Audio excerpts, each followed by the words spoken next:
अस्सलाम वालेकुम व्यूअर्स, मेरा नाम वाजिद अली है और आप लोग देख रहे हैं मेरे YouTube channel Wajid insight. I hope कि आप सब बिल्कुल खैरियत से होंगे। तो गाइज़, आज की इस वीडियो में हम लोग 3 थिंग्स डिस्कस करने वाले हैं। सबसे पहले तो हम लोग ये देखेंगे कि आजकल ऑस्ट्रेलियन स्टूडेंट वीज़ा का प्रोसेसिंग टाइम कैसा चल रहा है। सेकेंडली हम लोग ऑस्ट्रेलियन स्टूडेंट वीज़ा का ट्रेंड देखेंगे और मैं ट्रेंड आपको कंट्री वाइज बताऊँगा। सबसे पहले मैं आपको ऑस्ट्रेलियन स्टूडेंट वीज़ा का ट्रेंड पाकिस्तानी स्टूडेंट्स के लिए बताऊँगा, उसके बाद इंडियन स्टूडेंट्स के लिए बताऊँगा और फिर उसके बाद नेपाली स्टूडेंट्स के लिए बताऊँगा। और थर्ड पे हम लोग ये देखेंगे कि आजकल किस किस मंथ के वीज़ाज़ ग्रांट हो रहे हैं पाकिस्तान में, इंडिया में या नेपाल में। तो ये वाली सारी इन्फॉर्मेशन आपको इस वीडियो में मिलेगी, तो इसलिए आपने इस वीडियो को कंप्लीट देखना है। और गाइज, इस वीडियो के लिए हमारा 500 लाइक्स का टारगेट है, तो प्लीज़ जल्दी से इस वीडियो को लाइक कर लीजिए। इसके अलावा अगर आप मेरे चैनल पर नए हैं तो प्लीज़ मेरे इस चैनल को सब्सक्राइब कर लीजिएगा। गाइज, सब्सक्राइब ज़रूर किया करेंगे क्योंकि आपके सब्सक्राइब करने से मुझे सपोर्ट मिलती है और मुझे मोटिवेशन मिलती है, और इसी तरह की हेल्पफुल वीडियोज़ बनाने के लिए मुझे आपकी सपोर्ट और मोटिवेशन चाहिए, तो प्लीज़ सब्सक्राइब कर दीजिएगा। तो गाइज, अगर सबसे पहले मैं ऑस्ट्रेलियन स्टूडेंट वीज़ा का जो करंट प्रोसेसिंग टाइम है उसके बारे में बात करूँ तो गाइज, आजकल जो ऑस्ट्रेलियन स्टूडेंट वीज़ा का प्रोसेसिंग टाइम है वो डे बाय डे डिक्रीज़ होता जा रहा है। यानी कि डेली बेसिस पे अब हमें फास्ट रिजल्ट्स जो हैं वो रिसीव होना शुरू हो गए हैं, और ऐसा सिर्फ पाकिस्तान में या इंडिया में या नेपाल में नहीं हो रहा बल्कि थ्रू आउट द वर्ल्ड हो रहा है। एक्चुअली ड्यूरिंग पेंडेमिक और पेंडेमिक के बाद में ऑस्ट्रेलियन स्टूडेंट वीज़ाज़ की एप्लीकेशंस का बैकलॉग क्रिएट हो गया था, और वो बैकलॉग इसलिए क्रिएट हो गया था कि जैसे ही ऑस्ट्रेलिया ने अपने बॉर्डर्स ओपन किए उसके बाद सडनली बहुत सारे स्टूडेंट्स ने थ्रू आउट द वर्ल्ड अपनी एप्लीकेशंस लॉन्च कर दी ऑस्ट्रेलियन स्टूडेंट वीज़ाज़ के लिए,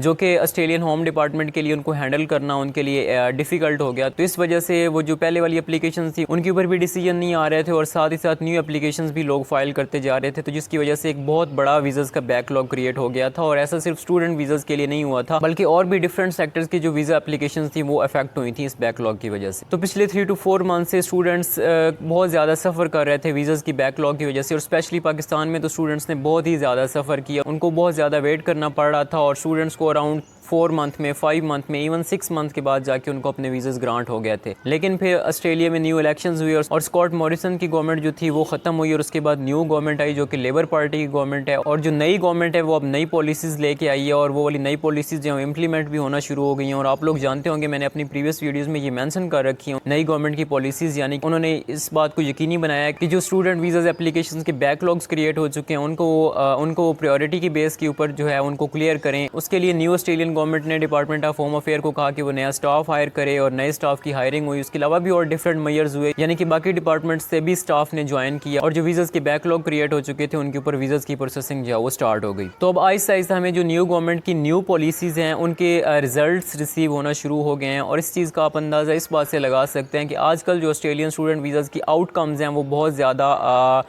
शॉर्ट ड्यूरेशन में हमें रिसीव होना शुरू हो गए हैं। अभी वहीं पास्ट में जहाँ पे एक स्टूडेंट वीज़ा की एप्लीकेशंस को फाइल होने में, उसके ऊपर डिसीजन आने में 3 मंथ इवन 4 मंथ्स लग रहे थे, अभी वहाँ पे with in a month specially India में और नेपाल में वीज़ाज़ एप्लीकेशंस के ऊपर डिसीजन रिसीव हो रहे हैं। पाकिस्तान में भी अब जो वीज़ाज़ की प्रोसेसिंग है वो डे बाई डे बेहतर होती जा रही है, और स्टूडेंट्स को शॉर्ट टाइम में अपने वीज़ाज़ का आउटकम रिसीव होना शुरू हो गया है। अभी भी कुछ स्टूडेंट्स हैं पाकिस्तान में जो कि काफ़ी टाइम से वेट कर रहे हैं। कुछ स्टूडेंट्स जिन्होंने जैन में अपना वीज़ा फाइल कर रखा है या फेब में फाइल कर रखा है, और वो वेट कर रहे हैं अभी तक अपने वीज़ा की आउटकम के लिए, लेकिन क्योंकि उनकी फाइल्स बैकलॉग में चली गई थी तो इसलिए उनको उनकी फाइल्स के ऊपर ज़्यादा टाइम लगा। लेकिन अब यूँ होता जा रहा है कि जो नई एप्लीकेशंस आती जा रही हैं उनके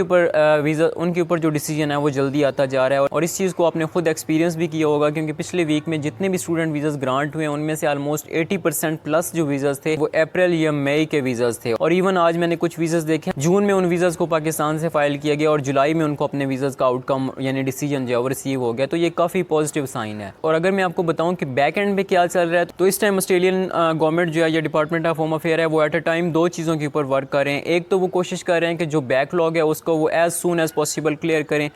यानी कि जितनी भी वीज़ा एप्लीकेशंस पेंडिंग हैं उनके ऊपर वो जल्द से जल्द डिसीजन दें। और सेकंडली उनकी ये भी कोशिश है कि और वो तमाम एप्लीकेशंस जो कि रिसेंटली लॉन्च की जा रही हैं उनको उनका जो टाइम फ्रेम है, जो डिपार्टमेंट ऑफ होम अफेयर की वेबसाइट पे ऑस्ट्रेलियन स्टूडेंट वीज़ा के लिए जो प्रोसेसिंग टाइम मेंशन है उसके अकॉर्डिंग वो कोशिश कर रहे हैं कि उन फाइल्स के ऊपर डिसीजन दें। तो इसमें अभी वो 2 चीज़ों के ऊपर काम कर रहे हैं, जैसा कि मैंने पहले मैंशन किया कि वो बैकलॉग को क्लियर करने की कोशिश करें, एंड सेकेंडली वो ये कोशिश कर रहे हैं कि जो न्यू एप्लीकेशंस आ रही हैं उनके ऊपर भी वो जल्द से जल्द डिसीजन दें। और ऐसा सिर्फ पाकिस्तान में नहीं हो रहा बल्कि इंडिया में भी हो रहा है, और भी डिफरेंट कंट्रीज़ में ऐसा हो रहा है। यानी कि पास में हम लोग देखते थे कि जो ऑस्ट्रेलियन स्टूडेंट वीज़ाज़ के डिसीजन थे वो एक सीक्वेंस वाइज आते थे, यानी कि जैसे पहले जैन में जिन स्टूडेंट्स ने फाइल किए उनको अपने वीज़ाज़ का आउटकम रिसीव होता था, फिर उसके बाद फेब स्टार्ट होता था, फिर मार्च। लेकिन अब जो डिपार्टमेंट ऑफ होम अफेयर नई चीज़ जो स्टार्ट की है वो ये है कि वो सीक्वेंस को ब्रेक कर रहे हैं और वो अपना जो सीक्वेंस है उसको अनप्रेडिक्टेबल बना रहे हैं, और वो जो अपना प्रोसेसिंग टाइम है और उसको और वीज़ा ट्रेंड है उसको अनप्रेडिक्टेबल बना रहे हैं। अब हमारे लिए ये प्रेडिक्ट करना मुश्किल हो रहा है कि अगर किसी स्टूडेंट ने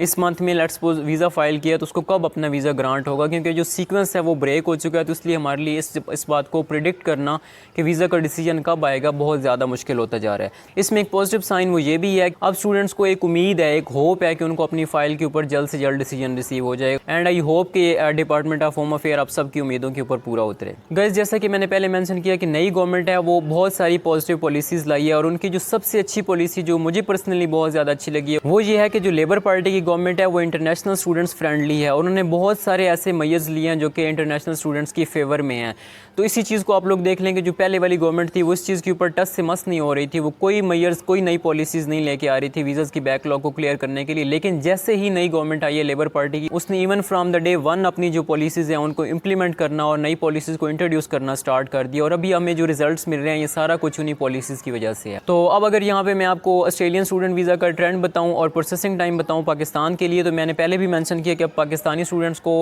मोस्टली जो वीज़ाज़ अप्रैल और मई के आ रहे हैं, और साथ ही साथ जो बैकलॉग वाली फाइल्स हैं यानी जैन फेब या मार्च वाली फाइल्स हैं उनके ऊपर भी डिसीजन आ रहा है। और इंडिया में भी यूं ही हो रहा है, जो न्यू एप्लीकेशंस हैं यानी जिन स्टूडेंट्स ने अपनी फाइल्स मई जून या अप्रैल में फ़ाइल की हुई हैं साथ ही साथ उनको भी अपना डिसीजन मिल रहा है, और इसके साथ साथ उन एप्लीकेशंस के ऊपर भी डिसीजंस आ रहे हैं, उन स्टूडेंट्स को भी अपने आउटकम्स रिसीव हो रहे हैं जिनकी फाइल्स बैकलॉग में पड़ी थी। बाकी अगर यहाँ पे मैं नेपाली स्टूडेंट्स के लिए ऑस्ट्रेलियन स्टूडेंट वीज़ा का प्रोसेसिंग टाइम बताऊँ तो वो स्टूडेंट्स जिन्होंने नेपाल से अपना ऑस्ट्रेलियन स्टूडेंट वीज़ा सब क्लास 500 अप्लाई कर रखा है, चाहे वो किसी भी सेक्टर से हैं, उनको ऑन एवरेज जो है 1 मंथ या 1.5 मंथ में अपने वीज़ाज़ का रिजल्ट रिसीव हो रहे हैं। लेकिन एक इंपॉर्टेंट चीज़ मैं यहाँ पे मेंशन करता चलूँ कि जो नेपाल में वीज़ाज़ का रिफ्यूज़ल रेट है वो हाई है एज़ कम्पेयर टू पाकिस्तान या इंडिया।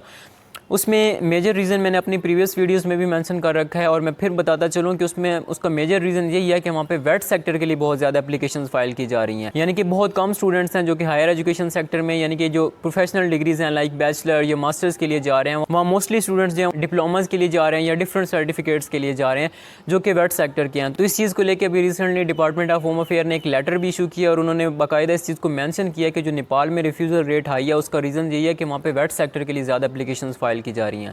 बाकी कुछ रिफ्यूज़ल इंडिया से भी आ रहे हैं, और स्पेशली जो हरियाणा और इस तरह के और डिफरेंट एरियाज़ हैं वहाँ से बहुत ज़्यादा फेक डॉक्यूमेंट्स के साथ एप्लीकेशन फाइल की गई, जिसको डिपार्टमेंट ऑफ होम अफेयर ने डिटेक्ट कर लिया और जिसकी वजह से उन फाइल्स के ऊपर रिफ्यूज़ल आया। स्पेशली इन एरिया से, इंडिया के स्पेशली इन एरिया से जो मैंने पहले मेंशन किए, वहाँ से जो एप्लीकेशन लॉन्च की जा रही हैं वहाँ उनके ऊपर एक स्ट्रिक्ट वेरिफिकेशन का प्रोसेस होता है, और उसके बाद जाके ही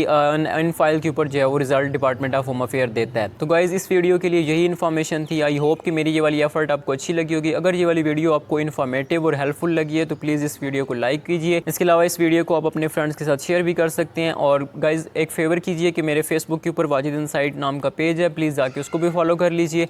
इसके अलावा कमेंट सेक्शन में अपना फीडबैक ज़रूर दीजिएगा। तो मिलते हैं नेक्स्ट वीडियो में, तब तक के लिए अल्लाह हाफ़िज़।